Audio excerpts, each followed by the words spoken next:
اب میں مہمان خصوصی کی اجازت سے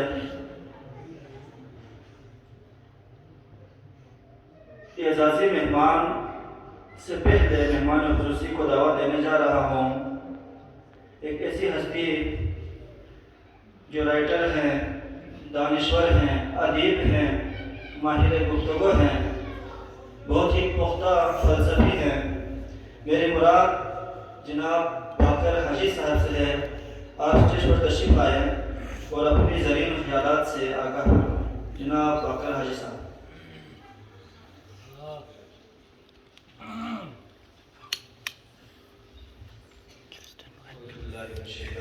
بسم اللہ الرحمن الرحیم۔ تمام حمد اس خالق ازل کے لیے، سکون جیل کو دیتا ہے جو کمل کے لیے۔ میں اس کے نام سے کرتا ہوں ابتدائے کلام، وہ جن کا نام فرشتوں نے بھی سنبھل کے لیے۔ منتظمین مجلس، خالد صاحب احترام صدر محفل جناب غلام حیدر صاحب، بوا مہدی صاحب، بوا اسماعیل صاحب، دیگر علماء کرام، نعت خواں حضرات اور کوروں کے نوجوانوں اور مدارس کے طلباء، السلام علیکم۔ آنکھ میں پانی رکھو، ہونٹوں پہ چنگاری رکھو، آنکھ میں پانی رکھو، ہونٹوں پہ چنگاری رکھو، زندہ رہنا ہے تو ترکیبیں بہت ساری رکھو، زندہ رہنا ہے تو ترکیبیں بہت ساری رکھو، راہ کے پتھر سے بڑھ کر کچھ نہیں ہے منزلیں، راہ کے پتھر سے بڑھ کر کچھ نہیں ہے منزلیں، راستے آواز دیتے ہیں سفر جاری رکھو، ایک ہی ندی کے ہیں یہ دو کنارے دوستو، ایک ہی ندی کے ہیں یہ دو کنارے دوستو، دوستانہ زندگی سے موت سے یاری رکھو، دوستانہ زندگی سے موت سے یاری رکھو، اور یہ ضروری ہے کہ آنکھوں کا بھرم قائم رہے، یہ ضروری ہے کہ آنکھوں کا بھرم قائم رہے، نیند رکھو یا نہ رکھو، نیند رکھو یا نہ رکھو، خواب میں یاری رکھو،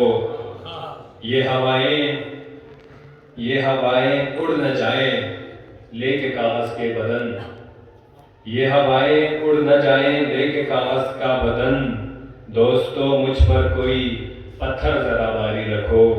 دوستو مجھ پر کوئی پتھر ذرا باری رکھو۔ سامعین ذویل احترام، سب سے پہلے میں بسط صمیم قلب سے آپ سب کا، آپ سب کی محبتوں کا مشکور و ممنون ہوں،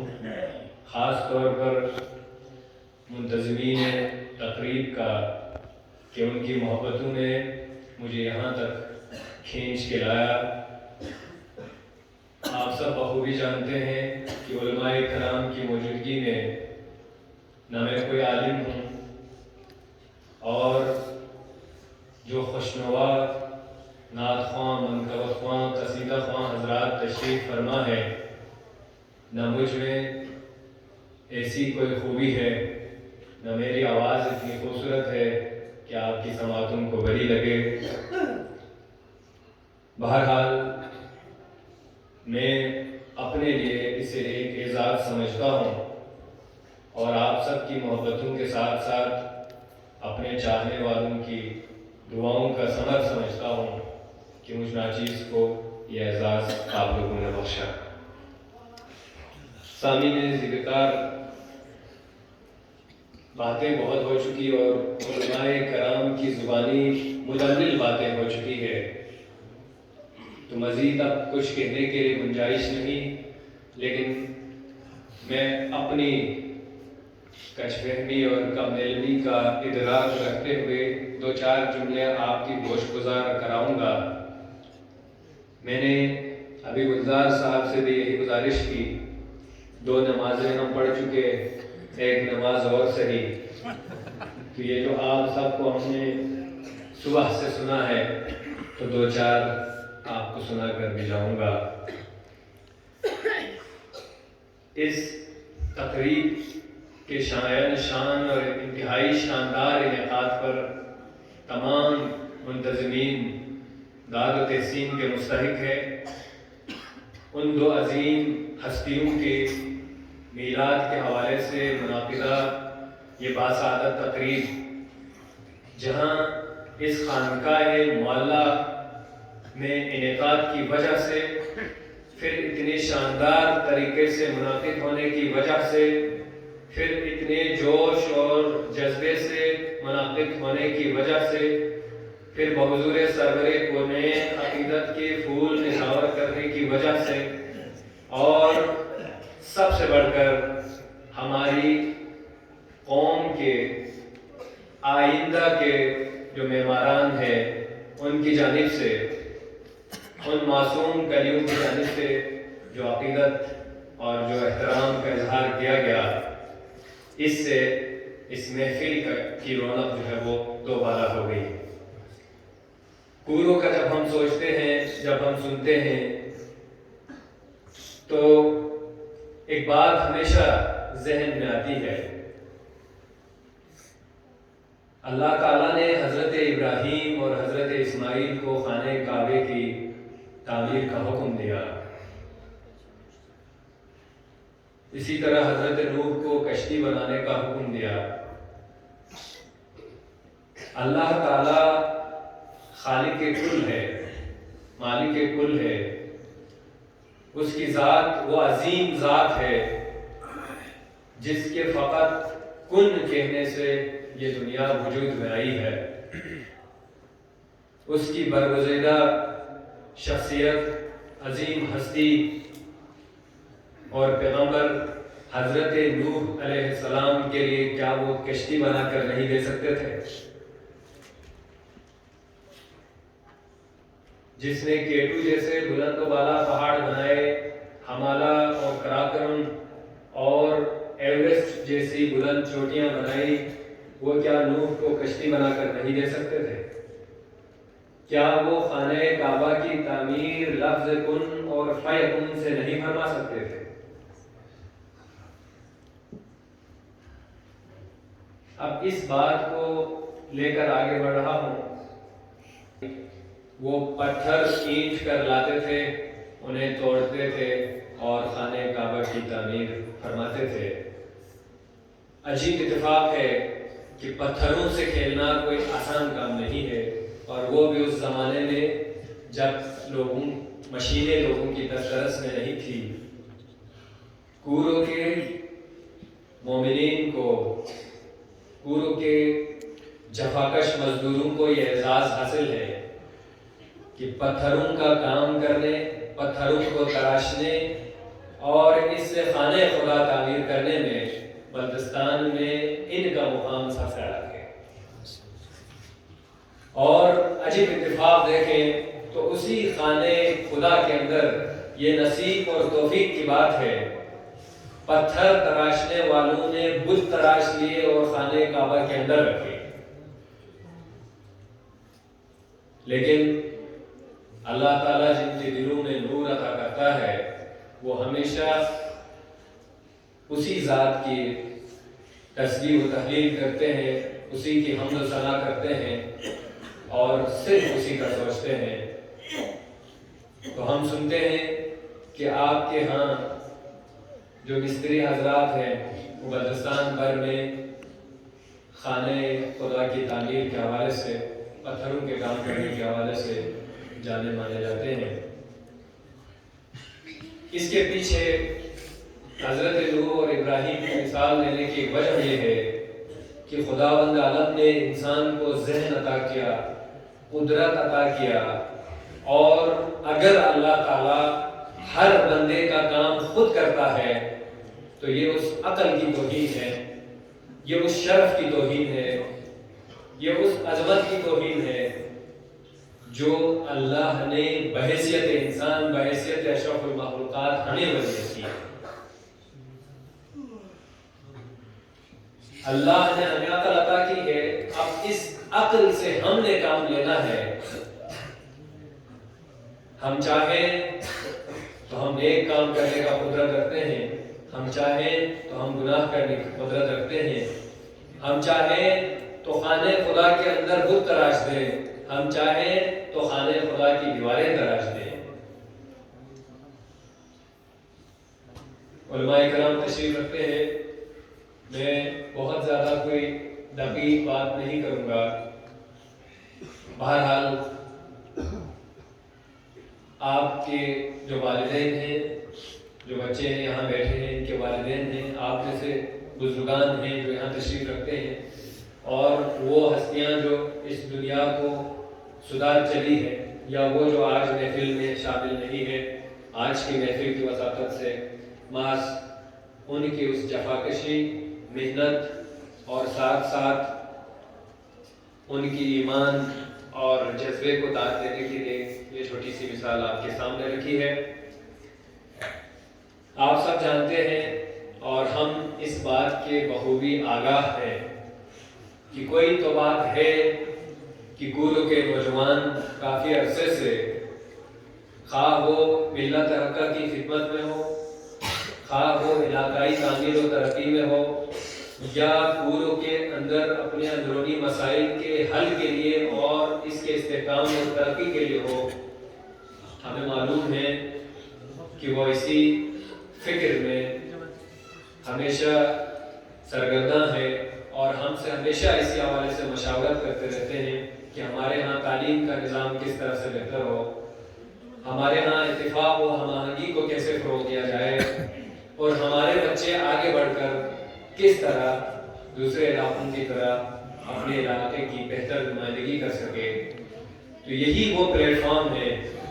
یہ تقریب کوئی چھوٹی تقریب نہیں ہے. وہ سنتراش جانتا ہے جس نے پہلی بار اپنے سامنے ایک پتھر رکھ کر پہلی دفعہ اس پر ہتھوڑی ماری, اس کو معلوم ہے کہ ایک پتھر سے ایک اینٹ بنانے کا مرحلہ, اور ایک پتھر سے ایک ایسی اینٹ بنانے کا مرحلہ جو دوسروں میں اپنی ایک نمایاں جگہ بنائے, ایک نمایاں مقام بنائے, اس کو بنانے کا مرحلہ کتنا کٹھن ہے. میں دوبارہ وہی بات دہراؤں گا کہ اللہ نے تمام انسانوں کو عقل و شعور عطا کیا ہے, اور اس سے کیسے فائدہ لینا ہے یہ ہمارے اوپر ہے. ہمارے زمانے میں ہم تو اردو میڈیم اسکولوں کے پڑھے ہیں. چوتھی کلاس کی ایک کتاب میں یوم آزادی کے نام سے ایک چیپٹر تھا. اس چیپٹر میں قائد اعظم محمد علی جناح کو تقریر کرتے ہوئے وہاں کوئی تصویر لگی تھی اور سامنے سامعین بیٹھے ہوئے تھے. اس تقریب میں قائد اعظم محمد علی جناح کے سامنے ایک مائک اس کے سامنے لگی تھی. وہ چوتھی کلاس کی اس کتاب میں نے پہلی دفعہ دیکھا تھا, اور یہاں پر میں دوسری دفعہ دیکھ رہا ہوں. ہم نے آگے بڑھنا ہے, ہم نے آگے بڑھنا ہے, ہم نے منزلوں کو طے کرتے آگے جانا ہے. یقین کیجئے آپ کا مستقبل انتہائی شاندار اور روشن ہے. آپ ان لوگوں کو داد دیجئے جنہوں نے اس پلیٹ فارم کو تیار کرنے کے لیے کتنی محنت کی ہے. وہ شاید یہاں آ کے خود نعت نہیں پڑھ رہے ہیں. یہ جو رونق ہے اس خانقاہ کی, یہ انہوں نے یہ رونق اس کی نہیں بنائی جنہوں نے آ کے یہاں پہ نعت پڑھی ہے, بلکہ جنہوں نے جس جذبے سے آپ کے لیے یہ سٹیج سجایا ہے, داد و تحسین کے وہ بھی مستحق ہے. اور یہی تو فرق ہے شعور, عقل اور سمجھ کا, کہ ہم سے جو نہیں ہو سکا آنے والی نسلوں کے لیے ہم وہ موقع دے دیں. ہر بچے نے جس نے یہاں آ کے نعت پڑھنے کی کوشش کی ہے اس نے ایک منزل پا لی ہے. اس بچے کی نسبت جو ابھی تیاری میں ہے,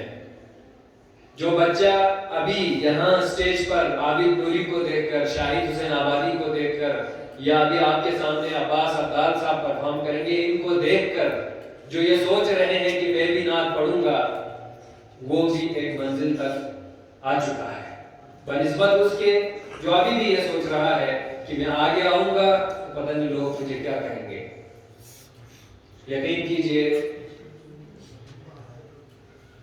جناب قبلہ بامندی صاحب نے اپنی تقریر میں کہا کہ تغیر سے ہی ترقی ہے، جمود موت کا نام ہے۔ آپ اپنی حالت میں رہ کر اپنی حالت نہیں بدل سکتے، آپ کو کوشش کرنی ہے۔ نوح نے درخت لگایا، پھر ان درختوں کو کاٹا، پھر اس نے تختے بنائے، پھر ان تختوں کو جوڑا، پھر دنیا غرق ہو گئی، لیکن نوح کشتی میں محفوظ رہے۔